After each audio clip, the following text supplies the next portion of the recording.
Bom dia, crianças! Hoje iremos revisar o capítulo 11, Brasil, Império, Segundo Reinado. O chamado golpe da maioridade, ocorrido em 7 de abril de 1840, modificou a exigência constitucional, antecipando aí a maioridade de Dom Pedro II, a fim de que ele pudesse governar o Brasil. E por interesses políticos da elite social brasileira, fizeram aí com que Pedro de Alcântara pudesse ter sua maioridade antecipada e com isso adquirisse o direito de assumir o trono do Brasil. Ele foi coroado, então, imperador Dom Pedro II. A política no segundo reinado ela foi marcada pelo antagonismo de dois partidos, liberal e conservadores. Bem, aí tem um esquema com as principais características desses dois partidos. Conservador, origem, partido regressista. Latifundiários do Norte e do Nordeste, comerciantes e funcionários do governo. Centralização do poder político. Liberal, origem, partido progressista. Latifundiários do Centro-Sul e do Sudeste e classe média urbana.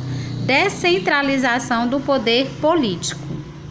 O golpe da maioridade foi promovido por membros do Partido Liberal, motivo pelo qual esse grupo político predominou aí no início do governo de Dom Pedro II. Diante das disputas entre os liberais e os conservadores e da impossibilidade de controlar o descontentamento em diversas regiões do Império, foi instituído no Brasil, em 1847, o regime de governo denominado parlamentarismo, baseado no modelo inglês. O modelo inglês ocorre da seguinte forma: ocorrem eleições para o parlamento e o partido político que obtiver a maioria dos votos indica o primeiro-ministro. Cabe ao primeiro-ministro administrar as questões políticas. O rei tem uma atuação apenas diplomática. Já no Brasil foi denominado parlamentarismo às avessas. Por quê? Porque funciona com a lógica contrária ao parlamentarismo inglês. O imperador Dom Pedro II nomeava o presidente do Conselho dos Ministros, também chamado de gabinete, que passava a ocupar o cargo semelhante ao do primeiro-ministro. O presidente do gabinete e o imperador nomeavam os membros do gabinete e somente então eram convocadas eleições, nas quais se garantia, muitas vezes pela fraude, que o partido dos membros do gabinete liberal ou conservador obtivesse maioria na Câmara dos Deputados.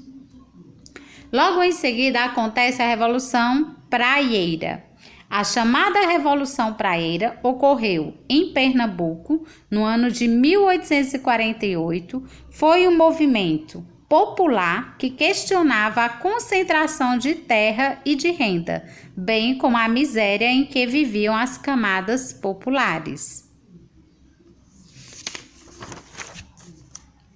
A emancipação política do Brasil, em 1822, não garantiu ao país avanços ou mudanças na economia. Durante o século XIX, ainda predominavam as mesmas características econômicas. País agrícola, latifundiária, exportadora e baseada na mão de obra escrava. A partir de 1840, o café passou a ser a grande riqueza de exportação. As primeiras fazendas de café foram estabelecidas no Vale do Paraíba, em Vassouras, Valência e Barra Mansa, e apresentavam tecnologia bastante primitiva, que causava o esgotamento do solo em pouco tempo. A mão de obra escrava era utilizada em larga escala. Já nas fazendas do Oeste Paulista, em Bragança, Itu, Campinas, Ribeirão Preto, Sorocaba e Bananal, se desenvolveram um pouco mais tarde e usufruíram das experiências dos fazendeiros do Vale do Paraíba. As técnicas mais apuradas e a mão de obra de imigrante garantiram aí maiores lucros aos cafeicultores. Nessas fazendas, os pés de café ficavam bem próximos uns dos outros, o que permitia aí plantar mais em menor espaço, acarretando aí maiores safras, As iniciativas aí do empresário de Visconde de Mauá na economia brasileira foram decisivas para lançar a semente da modernização no Brasil Império.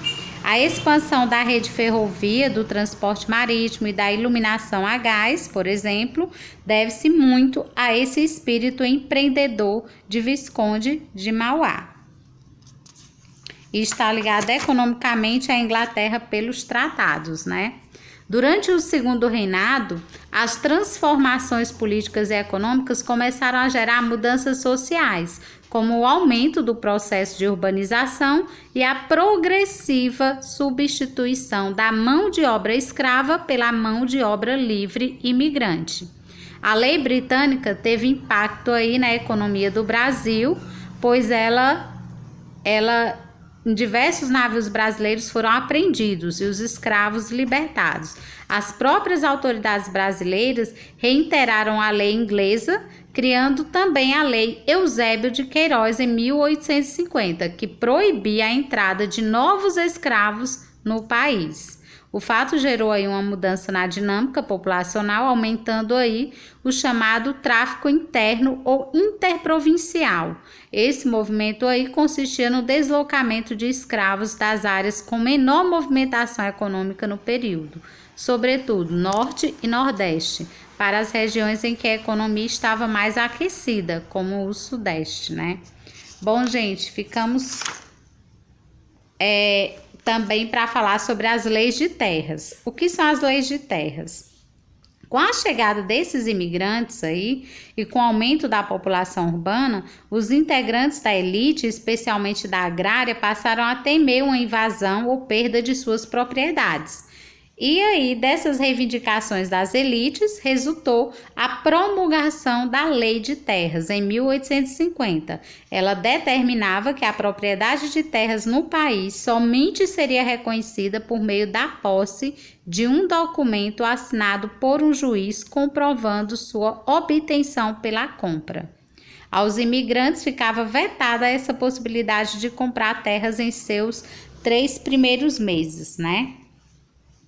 Primeiros anos, de permanência aí no país.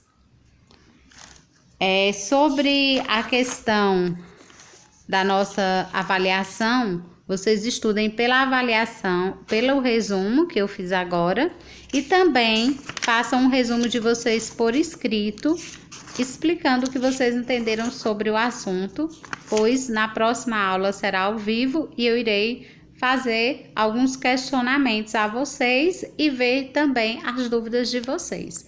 Bons estudos e até a próxima aula.